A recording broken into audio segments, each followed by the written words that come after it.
Okay guys, samahan niyo ako into our journey of turning this 10 peso ukay Hot Wheels into this. Okay, so in short, naka-jackpot tayo ng Ferrari F50 na Hot Wheels sa halagang 10 pesos. And we're going to do some project on this. We have double actually sa mga luma nating collection. But this one is pre-loved. As you can see, medyo yellowish na yung kanyang windshield. So gasan natin because we never know kung ano ang mga pinagdaanan nito. And it's about time to operate on this.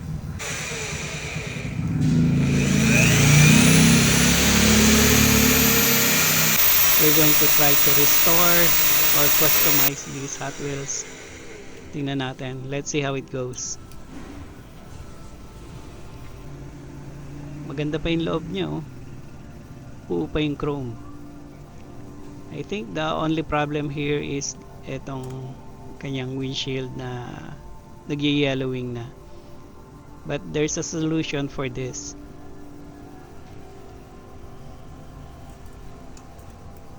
Ganda pa rin ang gulong niya. Kaya lang sablay tayo sa pagbutas. But it's manageable. Baran natin ng hydrogen peroxide, yung mga nag-yellowing na part ng plastic. Patuyuin na natin.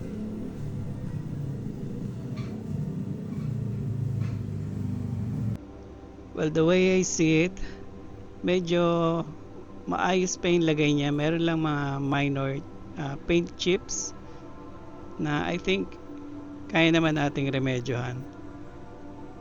So we're not going to strip the paint on this one kasi nakakahinayang yung logo ng Ferrari.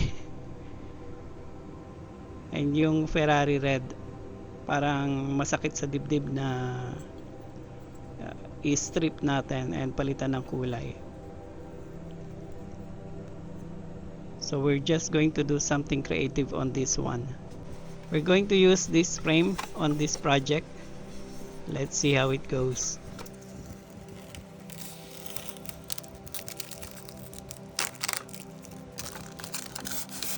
So I'm thinking na dito natin i-frame ang ating Hot Wheels. And inspired by this beautiful image from Google, let's paint some backdrop. Pero I suppose maganda lagyan natin ng konting Filipino touch. You'll find out later.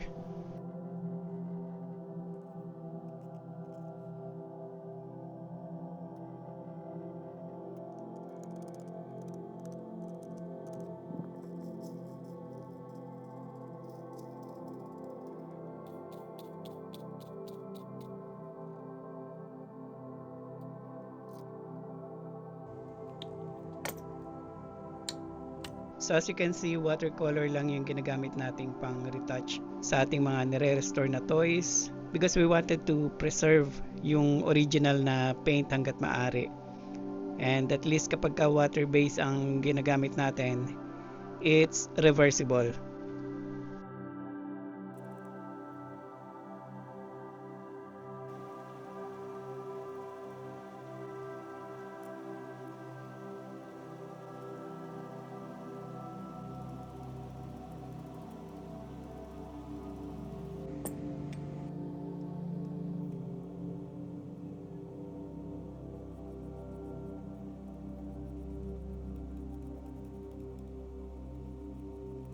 Okay, so while we're waiting for the base paint to dry, let's try to assemble our Ferrari.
So ito yung sinasabi ko kanina na lalagyan natin ng medyo Filipino touch. I believe wala pa yatang nangyayaring F1 race sa Pilipinas. Correct me if I'm wrong, guys.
So far, I'm happy with the result. So ilagay na natin siya sa frame.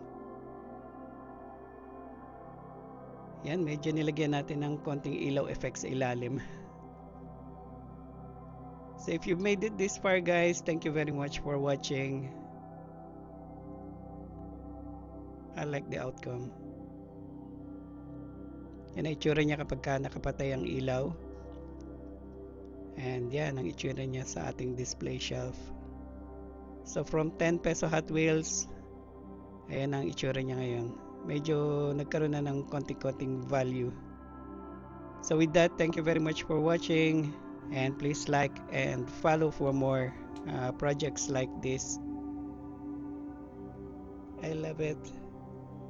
Hope you enjoyed watching, guys. More projects soon.